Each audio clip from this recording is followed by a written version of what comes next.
Good evening, everyone, and welcome to our Friday with the Fellows edition of Prim and Proper Sports. I'm your host, Sonja Pearson. Good evening. I'm joined with B. Strilla and James JTrain Martin.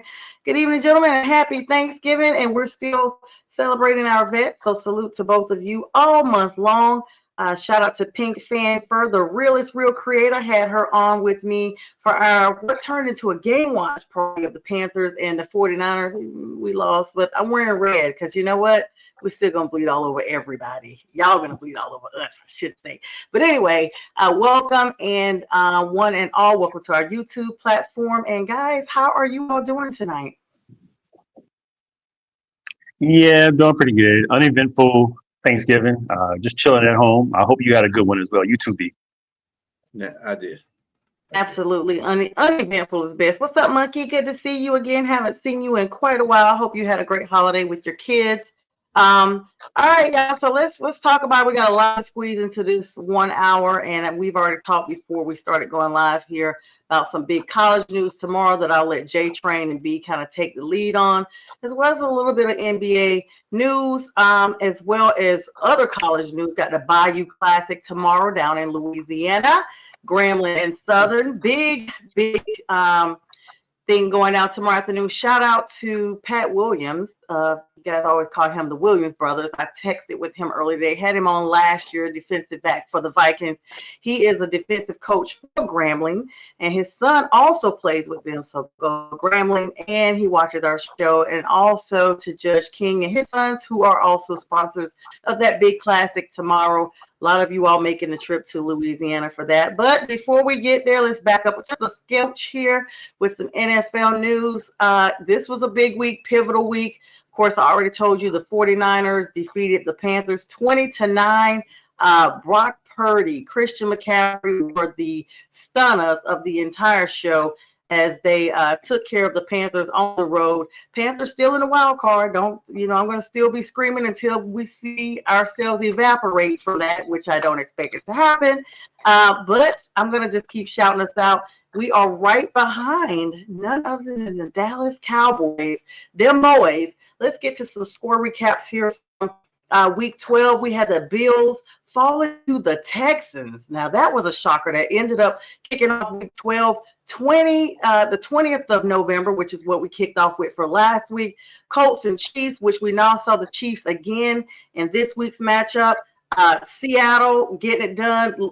The Titans actually put up a fight on that game. Only one touchdown was what solidified the Seahawks win in the end. Jets and Ravens, and then of course a lot of those teams we saw this week. And let's bring you up to this week as well, because this week was the week that everything really kicked off. Packers and Lions. So sad. Close game, but in the end, Jordan Love has said he's tired of everybody talking about Green Bay being garbage, and so they have been trying to really get themselves back on point here. Big NFC North matchup. 31-24. B, your thoughts on that game? We'll start off with you. What's up, Pink Fanfare? I don't have no thoughts. St. Brown is out with an ankle injury. That was a pivotal loss to you guys, at least from my vision on what happened. But unfortunately, we gotta have some thoughts. What's up, Sergio? What's up, Leonardo? The pivotal losses started even before that, and that was Sam Laporta. But like I've been preaching all season, the Lions go where the inside offensive line goes. If the inside offensive line is not playing well, they're not going to play well, and they seem not to play well against better teams that are better defensive teams. So, and Green Bay is a better defensive team. And they've stopped them before in the first game, and they did a pretty good job on Jahmyr Gibbs in the second game as well. It was unfortunate that Amon Brown went down, but Jameson Williams did take over from that. He got 144 yards on I think it was 4 or 5. I forgot how many it was, seven receptions, something like that. But he got a touchdown. So, I mean, they were in the game. Offensively, they were okay. It was a defense that really gave up a lot of stuff. They got to get that defensive. I think with Kirby is another guy that's out. for the Lions that he is the guy that's the captain in the backfield. And he's the one that gets all the communication done with all the all the corners and the safeties and stuff like that. I with that being said, I mean, they gotta man up. They got a lot of injuries going on, but I'm not making that an excuse. They just gotta play with a little bit more intensity. Dan Campbell's got to learn how to call a little bit better too, because they going on for fourth down all the time. It's starting to wear on people.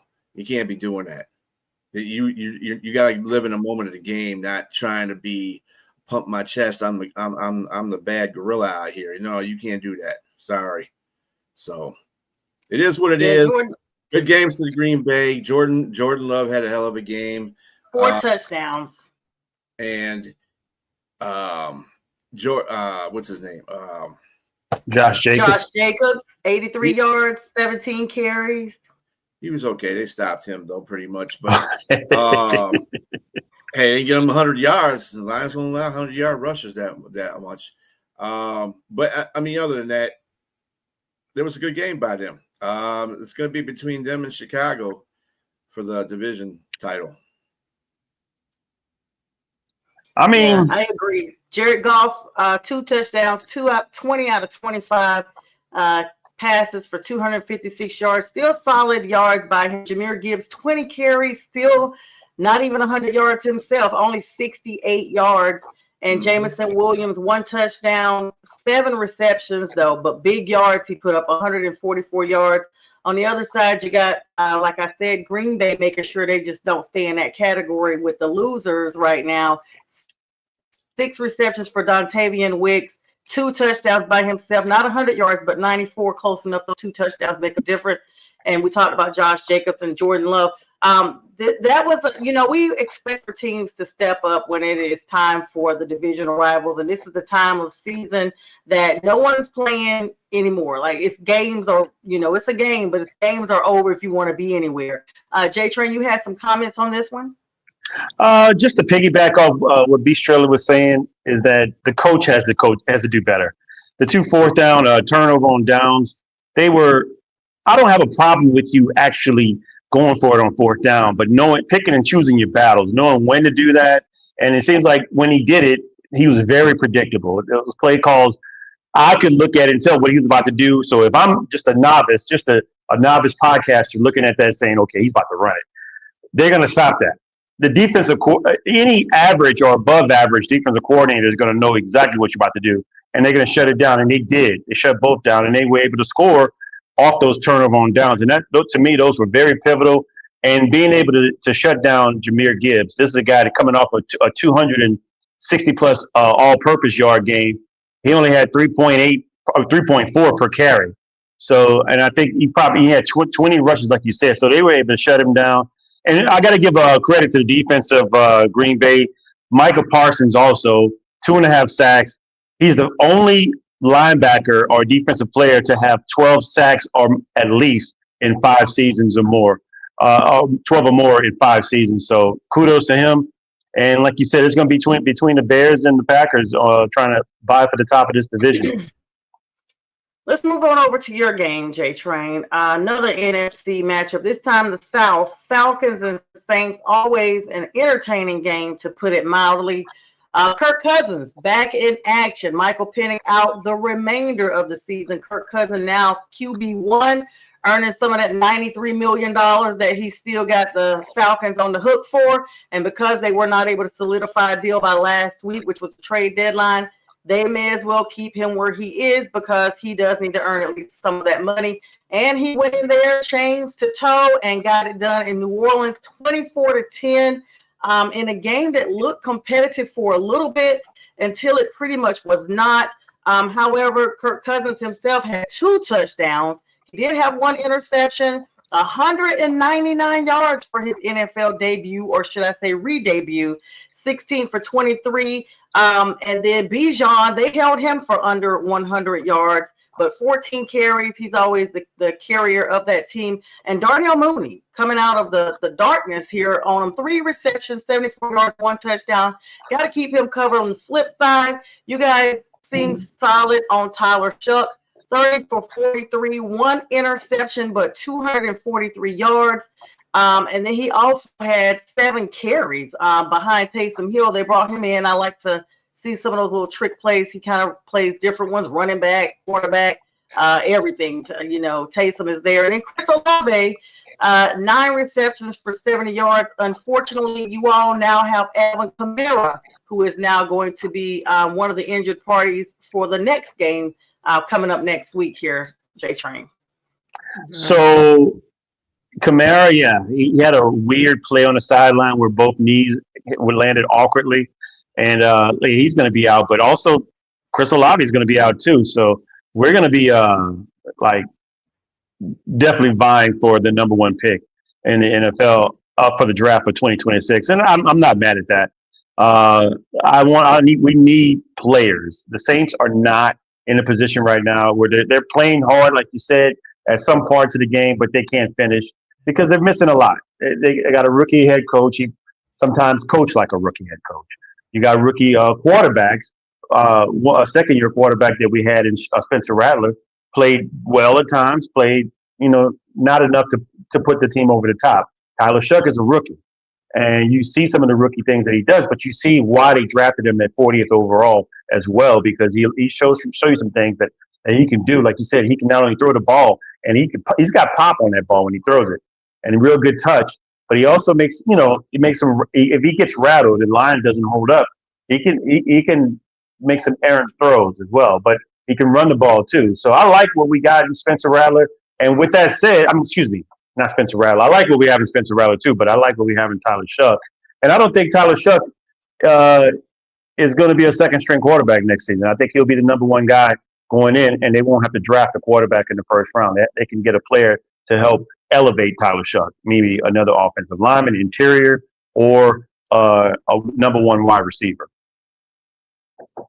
But just to say one more thing about that, Kirk Cousins, you mentioned him and his numbers. He always seems to have the Saints number. And when he was in Minnesota, or when he was in Atlanta last year, he just knows how to put New Orleans at the, right at the last minute. He just put us out of the game and out of reach. So I got to give kudos to Kirk Cousins, man. It is what it is. And we see everyone coming on. Hello to everybody. You hit the thumbs up button for us. That lets everybody else know that we are live. We appreciate all the comments on here. Monkey, glad you got your power back on. I love the snow. He's up near Buffalo. Hello to Donna. Hope you had a great Thanksgiving as well. And yes, Pink Fan, for what happened to them, we'll talk about them. Those Eagles have clearly been landed for a little bit. Yenzer, good to see you as well. I want to know, are these gentlemen going to be out for the Saints on December 14th? That's hard to tell. I'm not sure. They're just out for this game, and I guess they're going day to day. It's not like an IR thing, but they definitely did not practice this week, and they're going to be out for this game. So that's all we know right about now. Yeah, everyone knows why I'm asking about a specific date. December 14th, we reunite, we being the Panthers, with the Saints, and I plan on being at that game, and I would like to get a dub on the road. So I'll just move on over to my game, since this is just the order that we actually are going in tonight, since we started with B, now we got J. And all of us tonight are eating humble pie, unfortunately. The 49ers-Panthers game, I guess you guys probably thought I wasn't going to talk about that much, and I really don't want to, but just for those who don't know, and go ahead and put your cheering emojis up, haters. We see you. Panthers did lose 20-9. Christian McCaffrey, first time meeting the Panthers in a renewal, revival, whatever you want to call it, reveal, I don't know, reconciliation, very calm and casual, greeting. But when the game clock started, it was all business on the field. Bryce Young, 18 for 29. Just that game was horrible. Let's just be clear. That was the messiest game I've seen on both sides in a very long time. Before we even go any further, Bryce had 2 interceptions. Brock Purdy had 3 interceptions. Had either team capitalized on the other's interceptions, no one made a conversion over the interceptions. It was just the game of, oh, you get the ball. No, I'm going to give it back to you. It's like we're just going to play this thing fair, straight down the middle until it was time for game time. Rico Dowdle was absolutely absent on that game. I don't know what Canales was doing. Was he trying to deliberately playing him more conservative or what? Because a couple times he wasn't even out there. Chuba Hubbard was there. We saw Jalen Coker get touched the ball, a lot of touches, big score by him. Rico Dowdle, 6 carries, 38 yards, y'all. 38, not even 50 yards. And he has been the game changer for every game that the Panthers have had since we were gifted him by the Cowboys. He had 4 receptions and 36 yards. And then on the other side, Brock Purdy, 3 interceptions, 193 yards. Neither quarterback had 200 yards in that game. Christian McCaffrey didn't even have 100 yards. That game was ugly all around. All around. George Kittle didn't even have 100 yards, 78 yards. It just ended up being the luck of the draw. Whoever played the least messiest of the game. And like Pink Fan First said, she and I did a pregame show. It was super fun. We decided to come back in and do a halftime little update. Didn't know it was going to look like it did. And then we just stayed on because so many people were like literally doing a game watch with us. They were commenting. Shout out to all those ladies and gentlemen that came on. We had 600 views during that hour of time that we were on those. So thank you so much. As a matter of fact, it was 641 to be exact. Thank you all so much for making that super fun. Pink, thank you for availing yourself for the availability. Other than the fun that we had with that game, it was horrible. And I'm going to just tell y'all now we got the Rams Sunday, and I'm not hopeful. I'm going to be a realist here, and this is real. The Rams absolutely obliterated Tampa Bay on Sunday. And the Panthers, even at home, we are not exempt anymore. If we don't see a difference with solid discipline on that field on Sunday, that game is going to get out of control real quick. Chiefs and Cowboys, we'll talk about that. The Cowboys in an unprecedented, I mean, I'm glad it was the Chiefs that got beat 31-28, but Patrick Mahomes was not going to lay down on that. You guys, when y'all watched that game, we saw the funny part was when Travis Kelce got the touchdown and the cameraman immediately was looking for wasn't there. Only Brittany Mahomes was there with the kids. I guess Taylor has stepped away. But did you all expect the Chiefs to lose again? I mean, the stats are uncanny. Patrick Mahomes, 4 touchdowns. He tried to come back on them, 261 yards. 24 for 34, but then Dak had 2 touchdowns, 1 interception, and still won. Kareem Hunt came in there 58 yards. Rashee Rice, former Saint, that was out there, 2 touchdowns by himself. And then Javonte on the flip side for the Cowboys, 17 carries, 59 yards, and CeeDee Lamb 1 touchdown by himself. Did the Cowboys just get lucky with this one, or are the Cowboys slowly coming back, y'all? Yeah, the Cowboys are for real. They're starting to come back. They solidified the middle of their line, so running is not great going up the middle anymore. They got a lot of their defensive backfield starters back too. That's another thing that's helping them out. They're playing with a little bit better vigor too.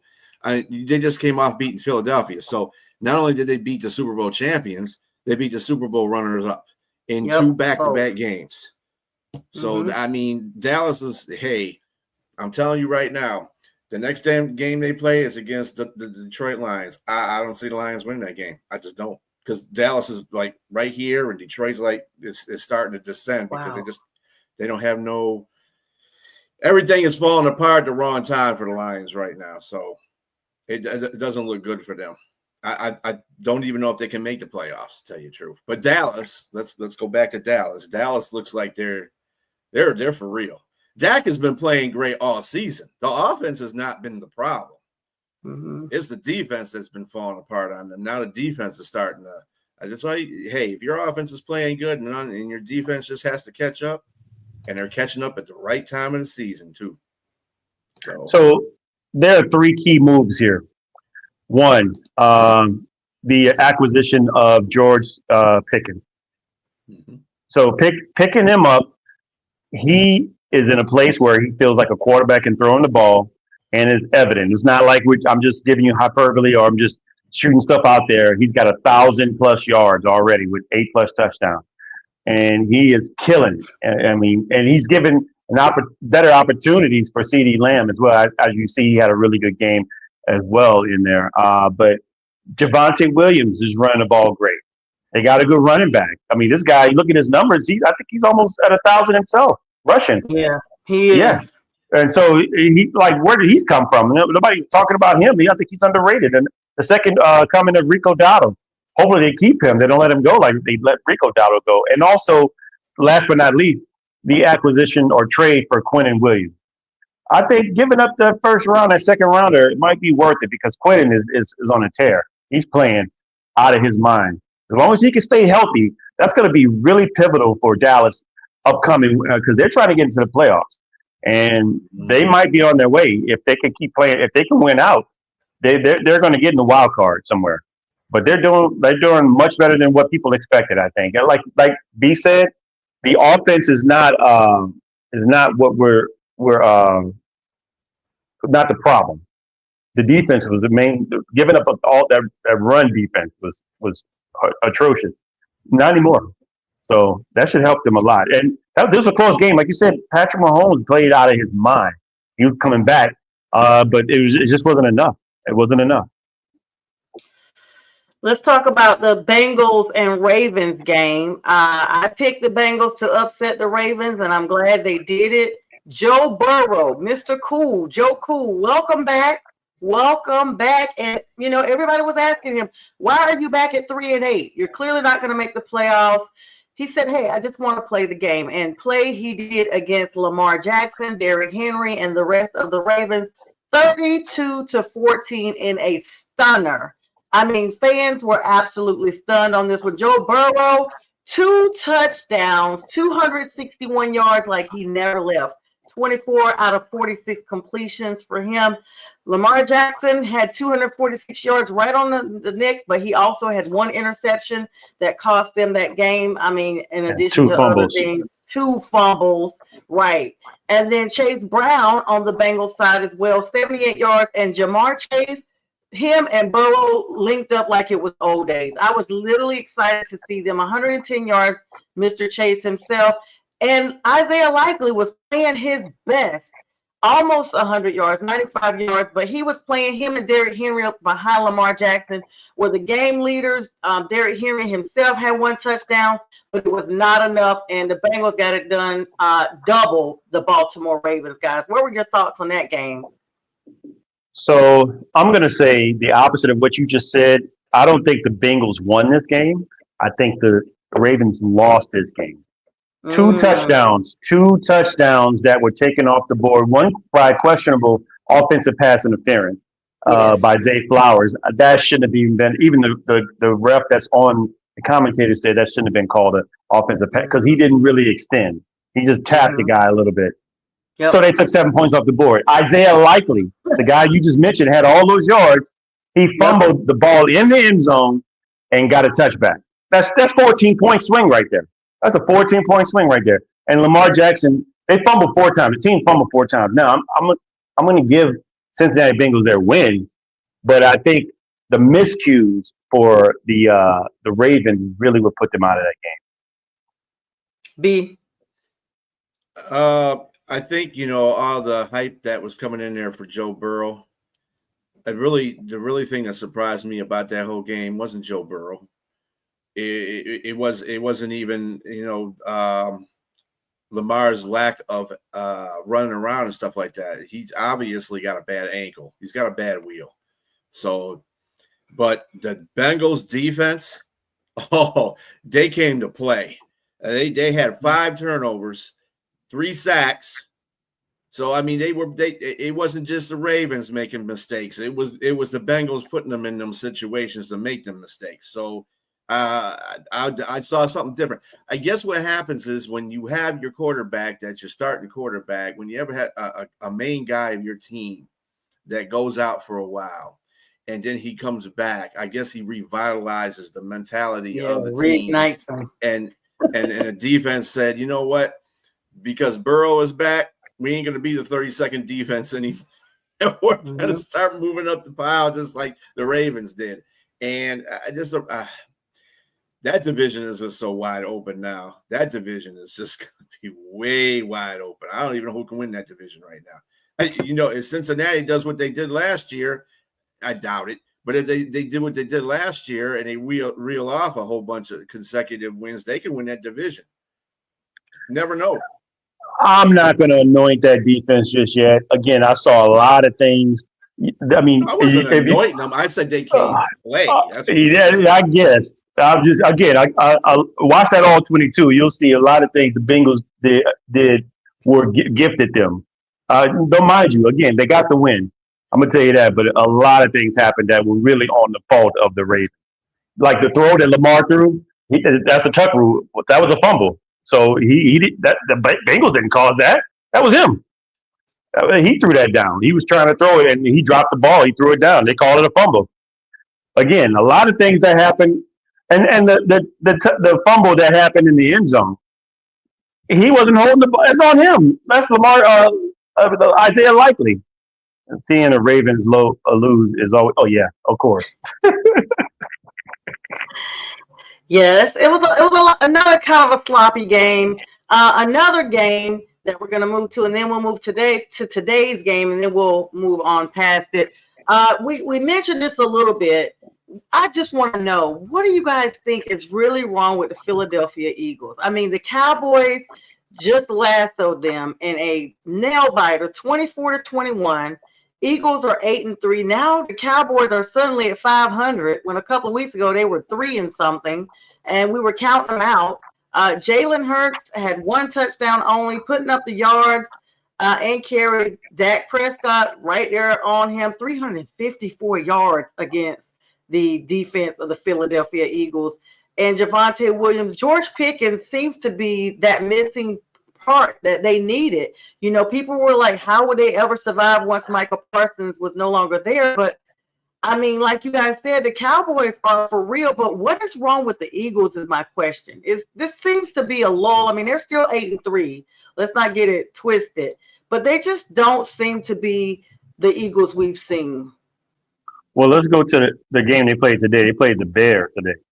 Right. We're gonna talk about that next, but we'll just go ahead and screech on into that now. Thanks, JTrain.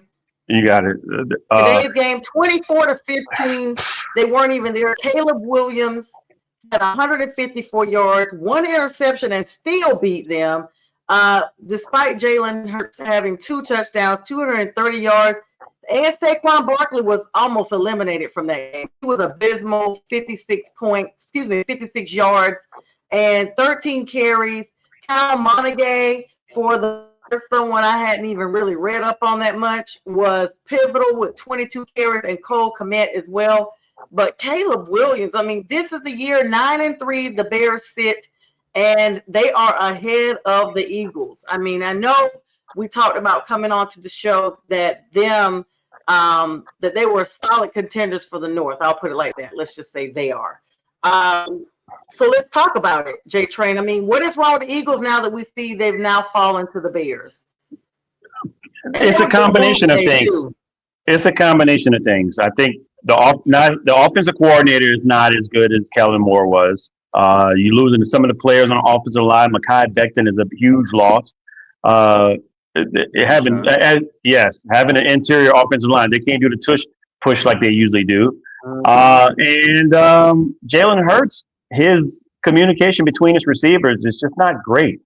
This particular game, he had 230 yards, 2 TDs, but a lot of it was really just pickup when the defense, I guess, let up a little bit, and they were able to connect with him and AJ Brown. But before that, he was missing target on a lot of guys, man. And let's just not talk about that. That part of the game was bad, but this defense gave up 281 yards on the ground rushing. Manungai had 125 yards, 130 yards. Swift had 125 yards. You're not winning. You're not winning the game if you're giving up that much running on the ground. That's like he said. They only had the ball for 20 minutes. They controlled the clock. They couldn't stop the run, and they couldn't run the ball. And that was the key to the game. But I think part of it again is the offensive coordinator probably needs to be fired. And I hate to even call for anybody's job. I'm just sideline guy on the podcast, but that's part of the game. And I think it's totally different from what they had last year. And the offensive line is not as good. And they were kind of reverting back to what B said last time. I didn't think they were at the 2023, but it kind of does look like they're 2023 Eagles right now. B, what are your thoughts? I think the defense is regressing for the Eagles right now. They've played 2 games where they had a 21-0 lead and they lost 24-21. This game, they were getting beat from the get-go. Ben Johnson came out there and had a really – hey, you know what? I tell you what. I've been down on the Chicago Bears all this season because I just didn't believe in them. But I said if they beat the Philadelphia – and they beat the Philadelphia Eagles. They beat them soundly. And I have a lot more. I'm a lot more impressed with that Chicago team than I was when I went into this game. Philadelphia, Nick Sirianni, when they had got the touchdown to make it a 10-point game, they instead of kicking that field goal, they went for 2. Dumb. I don't even know why they did that. That's just dumb. That's dumb. Point, idiotic. Take the points. Just get the field. Yep. Just get the extra point and try to get the ball later. Because I mean, you call the commentators called that. I mean, all you had to do was get the extra point, use your 3 timeouts, and stop them, and then go back down the field and score. Because they were moving the ball pretty well, effectively in the air when they needed to do that. Whether the defense, and that's where I think the Chicago defense is a little suspect. A lot of people say, well, everybody, the other corners came back in, but I think their corners are suspect in any passing game. But again, what they're not doing as well, the Eagles this year, and that's got to do with the play calling, is utilizing Jalen Hurts. Let him run around some and let him run for some first downs or run whatever he can. Because what that does is that opens it up for Saquon. And that's what was happening last year. That's why Saquon was so free and he ran for 2,000 yards because they had a threat of Jalen and him running the ball. And they haven't been doing that with Jalen Hurts this year. And I think that's what's slowing up their offense. But they don't figure that out. And Nick Sirianni said he's sticking with Pacello. So it is what it is. I mean, it's the same thing. Like I said, these teams that are trying to do this, Dan's going to stick with his play call with the Lions too. You're not doing well. Just give it up. You know what I'm saying? I don't know. I don't know, man. But, yeah, Chicago is outstanding. They're playing really good ball. And Grady Jarrett looks like he's having the time of his life. I saw some footage of him going into the locker room. I know he's glad he left Atlanta. At first he was, he's a Georgia guy. He's from here in the metro area. And he was, kind of scoring. He couldn't believe that the Falcons were trading him. He was like, he had planned on just being Georgia here, his whole life. And now I'm sure he is glad because he has a true run at the championship this year. I don't know how far the Bears will go, but they look really good. Before we flip corners here, I want to get, because I've already plugged in my thoughts on my Sunday game, so has B about his. And JTrain, I do want to get your plug on the Dolphins and Saints game. I'm going to wrap up with some a few pointers about some Sunday games with injuries and whatnot, and then we'll switch on over to some college news we got to break in here with. Okay, my plug, Dolphins win. Move on to the next week.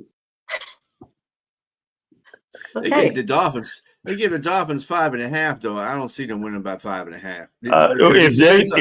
If there's no Chris Olave, if there's no Chris Olave and no Alvin Kamara, that might be a tough.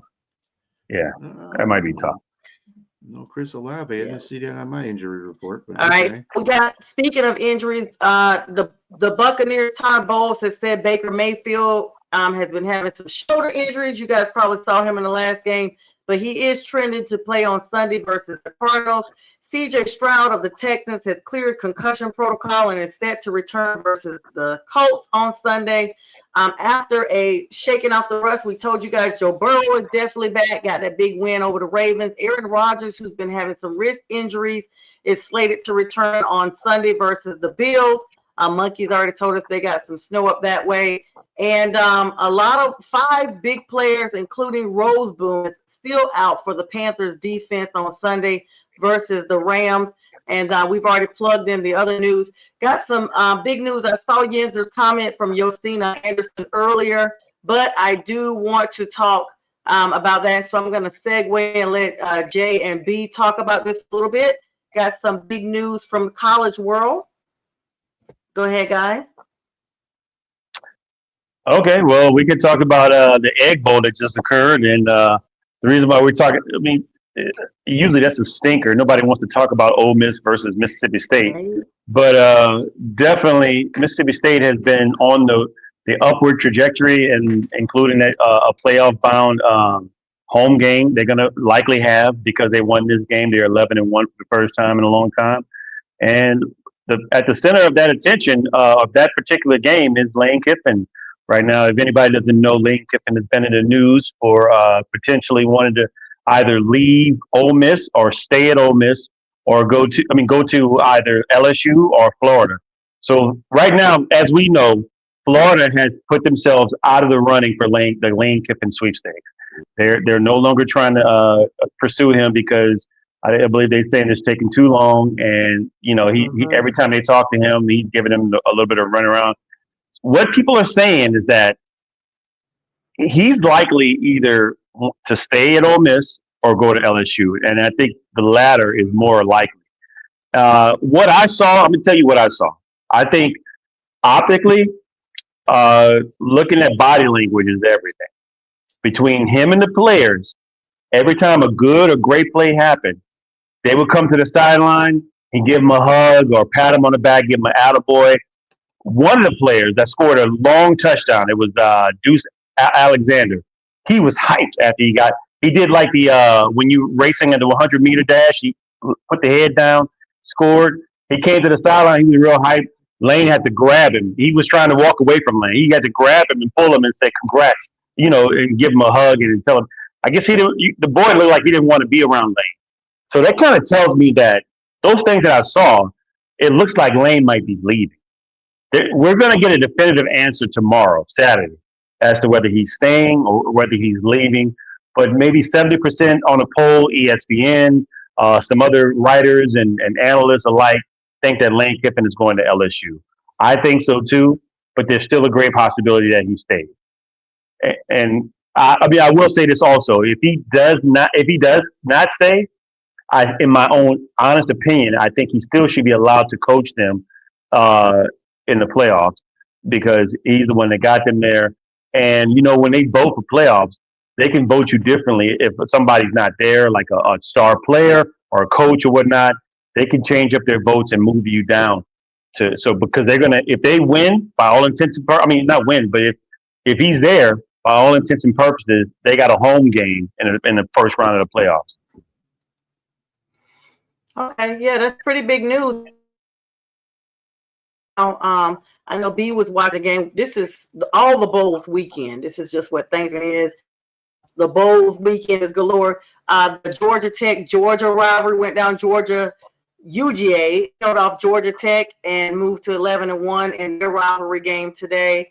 I know that some of these games are pretty big that have like playoff contention still. But B, your game is coming up. Michigan versus the Ohio State.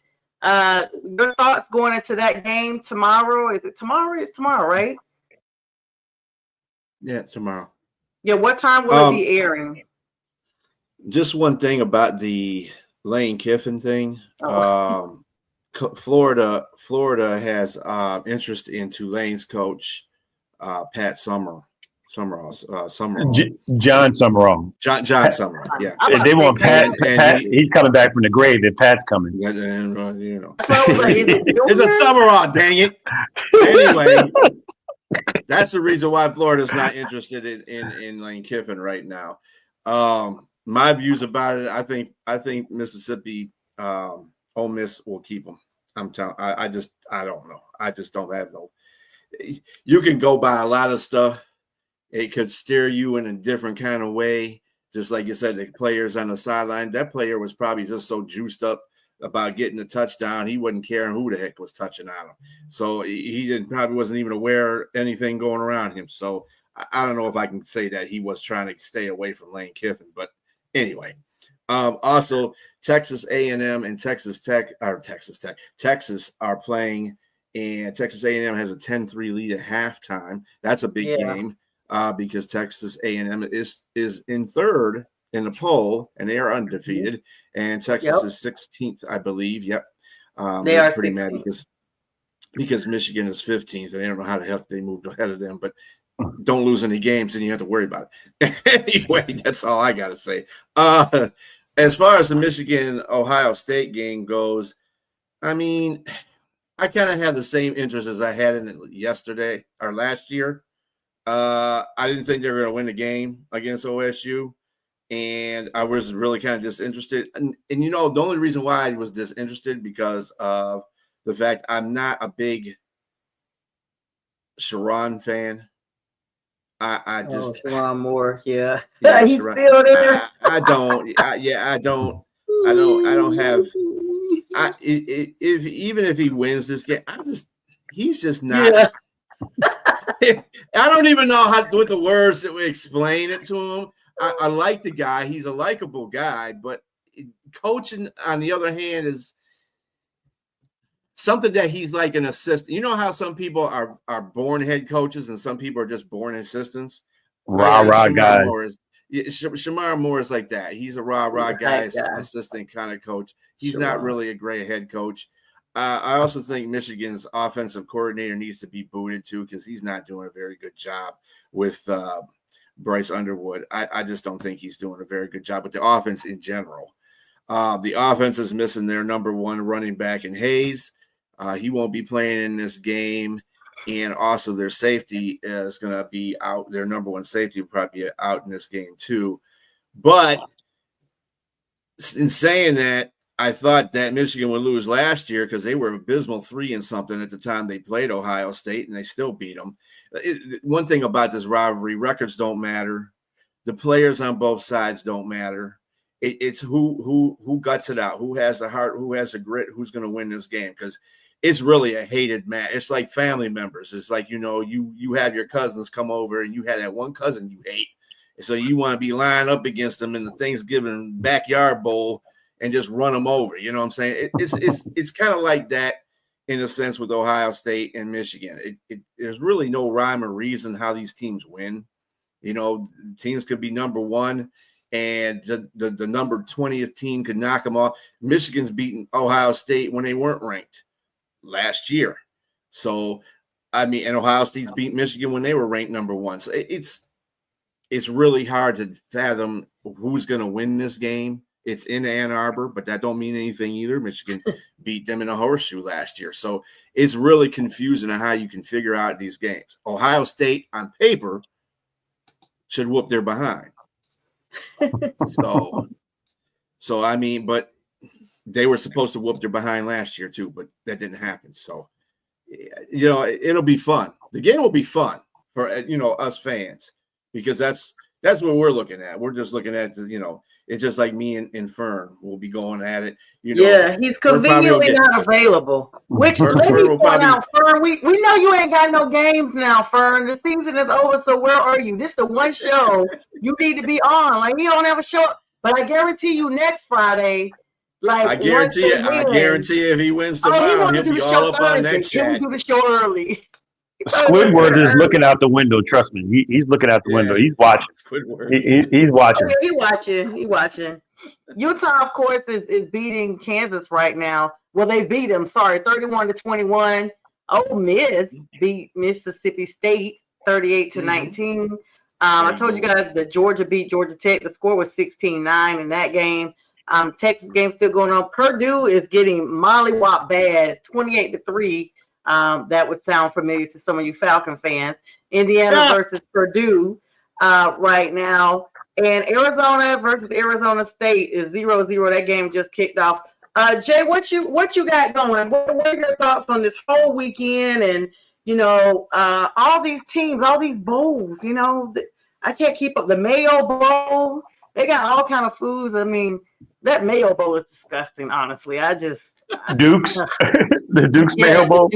yeah. And then I heard what they Right. do to the winner. I'm like, ugh, that's disgusting. Like the Egg Bowl is already disgusting. It's just nasty. Like, come on, y'all. Stick to It the sounds Rose Bowl, disgusting, Fiesta right? Bowl. Exactly. Oh, somebody's Yeah. trying to make some egg So salad. LSU plays Oklahoma at Oklahoma, so I don't think they have a chance a snowball chance in hell at winning that game. They're number 8, so if they take them down, that'd be a nice upset. But I just don't see that happening. Just like B said with Ohio State, there's a possibility that Michigan can win because they won all their games against them the past 6 or 7 times. But it just looks, it doesn't look optically on paper and everything. It doesn't look like it's going to happen. The biggest thing again, I mean, I know I don't want to go back to it, but B said that he thinks Lane Kiffin's going to stay at Ole Miss. My thing is, they offered him the money a while back. He didn't take it, and he didn't answer them. So to me, by all intents and purposes, that means I want to leave my options open for somewhere else. And you don't send your family out to go visit other places unless you really know you're going to be there. And the money's been put on the table. I don't know if they countered anything. Maybe did they counter anything? No, I don't know. I just think that egg salad. They are putting together a package for him. Yeah. Well, they better put it together quick because the one LSU gave is incredible. Well, of course, we haven't mentioned them. The Ducks are playing. They're quacking. Number 6 ranked Oregon Ducks playing Washington. I think Washington is unranked. I don't even see a number by them. Are they unranked or something? They're unranked. Yeah, they're unranked. Yeah, they don't even have no number. I was like, does that mean I'm ranked tomorrow at 3:30? Do you guys think upset a little on that one? These teams that don't have anything to play for. No. I mean, usually, upsets usually happen more at the beginning of the season, not at the end of the season, because you know what their teams are at that point. So I think most of the upsets will start fading off as the weeks continue. I don't think there's going to be too many more upsets. I do want to point out you pointed out the Purdue was getting blown out by Indiana. Indiana, to me, I'm sorry, is the best football team in the nation right now. They're killing everybody. They don't care who's coming in to play them. They're blowing everybody out.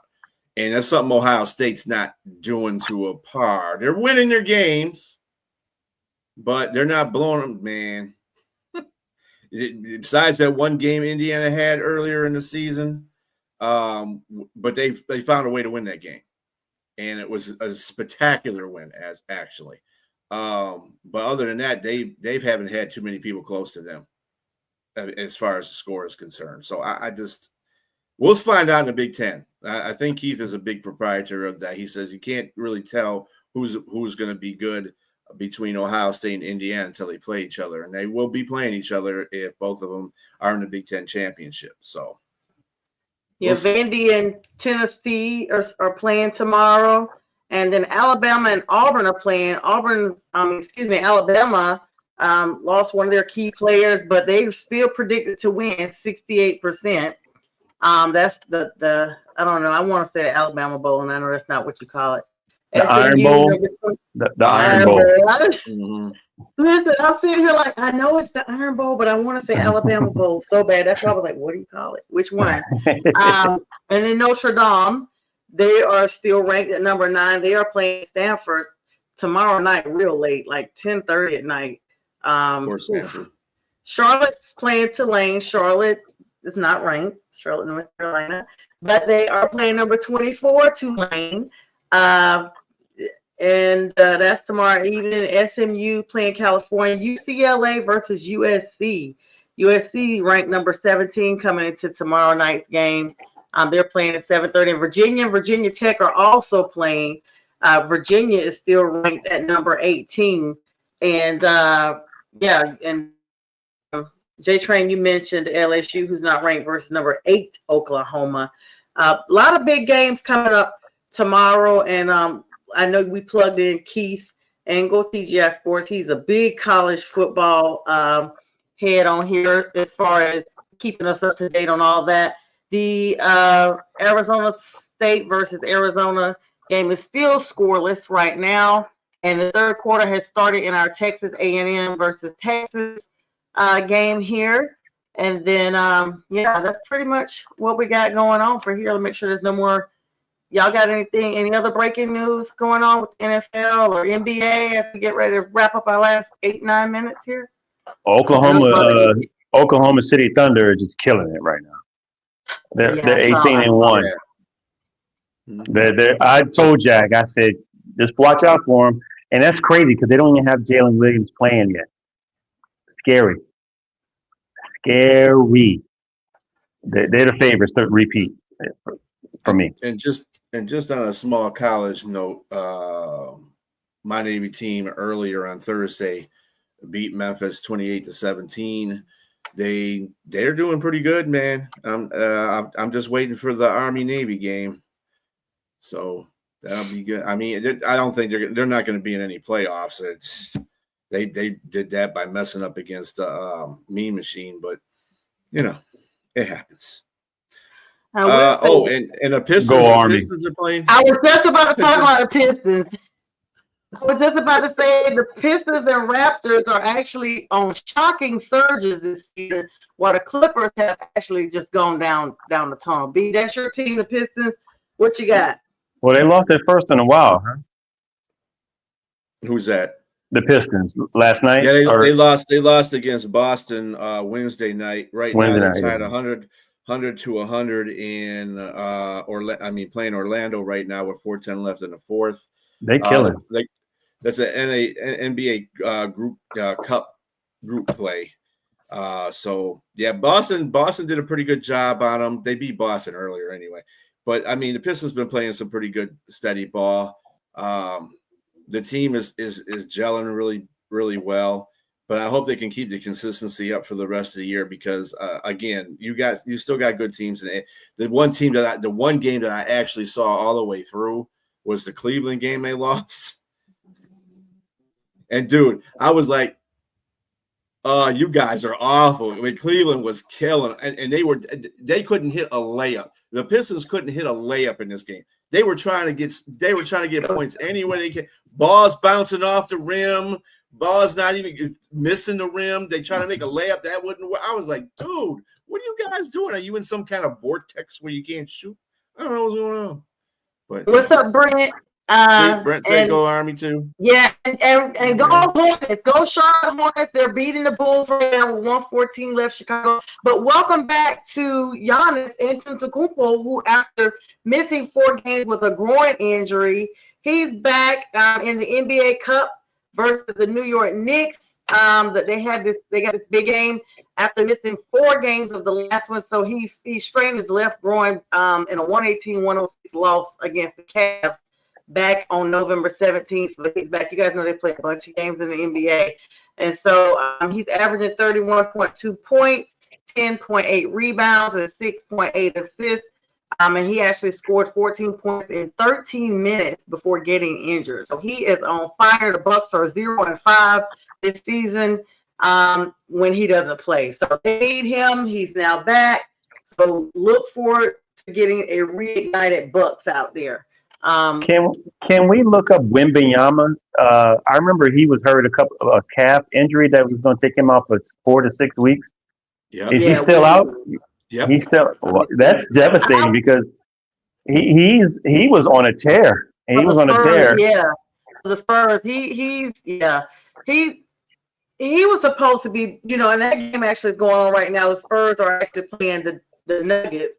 It's a 1-point game. It's live right now. 20-19. And there's another thing. What's up, Nathan? Hi. I don't know who it is, but hello.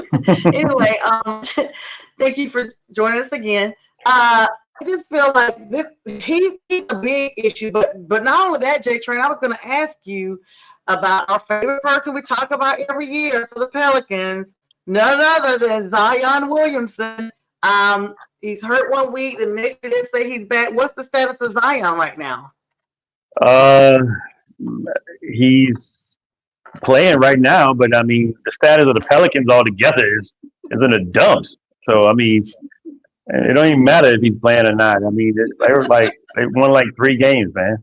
So they're trash right now. And I just don't know. I think a lot of it, like they have rookies, they have to fire their head coach. And so right now Mhm. they got an interim coach. It's a lot. And I think this year's probably going to be a wash. And they're going to need to regroup and I don't know if Zion's in the future of this team. They're trying to make him the future, but he can't stay healthy. Yeah, that's my thing. And B, you probably agree with this. Okay, so he's healthy now. Then why not go ahead and trade? Yes, Monkey, thank you. It'd be his team. He likes Chicago. I think he likes Chicago. Thank you, Monkey. Thank you, Monkey likes Monkey. Chicago. But the point is, he just gave me some Carolina good news, so I can't ever miss that. Congratulations to the Charlotte Hornets. They are like my A- team, so I have like an A team since I do root for the Hawks. But when the Hornets are playing, I always kind of put them first. So there, congratulations to them, LaMelo Ball and crew. Just to let you know, the Hawks are tied with the Cavaliers, 123 to 123, 124 left. Okay, let's go Hawks. Fourth quarter. Let's go Hawks. Yes, LaMelo Ball, right, Monkey? That's what I said, LaMelo Ball and company. This is my thing, and B, you probably agree. Since every season, because not about Zion, because it's still early, every season something happens with him and he goes down. Why would they not consider going ahead and trading him now where he has a little bit of stock left, getting you some good folks, maybe a solid vet out there, or for some good rookies coming in? You guys could have gone for, let's see how many years they got. The Boozer twins. You guys should be just trying to just hold out to get them. They got probably like 2 years before they declare for the league. You know, I think the reason why they haven't traded Zion only because I think Dumars wants to give him a chance to prove himself this year. I think this is a prove it year for Zion. If he proves himself this year, which he's not doing too good at the beginning, but it's a long season. If he proves himself this year to be worthy of staying on this team, he'll keep him. If he's seeing the same pattern that's been the pattern of Zion for the last few years, he's going to get rid of him at the end of the season. The writing's on the wall for that one to me. I think just Dumars is giving him a chance because he just like firing the head coach. He's just trying to recycle stuff. He's trying to get a handle on stuff. They got rookies that are coming in there, some phenomenal rookies that are coming in that have come in there. He's just going through the project right now. And, it might be a wash as far as them not making the playoffs this year. I think they'll be more competitive as the season goes on near the end. And then we'll find out what happens at the end of the season. If Zion doesn't do his due diligence to be on that court and playing ball and doing well at doing that, he's not going to be there next year. I mean, it's not his talent. I'm going to say this real quick. I know you got to close out. Right. It's not his talent. It's the health. Because when you see him play this year, he's still killing it. He is as talented as he was when he first got into the league. He's just not healthy all the time. And you got two rookies, so I hope that he can play with those rookies, and Derek Queen and Jeremiah Fears. So we'll see how that goes. Yeah, everybody, have a great weekend too, Pink. But he was drafted 6 seasons ago, 2019. That's a long time. They definitely have a little time and patience than the NFL would, because I don't see him, like you guys said, he's giving him a chance to prove it. I think this is the year that's make or break. And if not, they're not going to go into, it's not going to be a lucky 7 for the Pelicans because they've already put all their stock in. With that being said, everyone, enjoy the remainder of your weekend. Join us tomorrow morning, 8 a.m. sharp for the debate show with Jack, B. Strilla, and JTrain, and Sunday morning for the big sports show with all of us. So you never know who we're going to have stopping by. Shout out to Pink Fan Fur for the reels, B for the production. With that, we wish you all a great holiday weekend and good night. Thanks, Vet. Go Blue.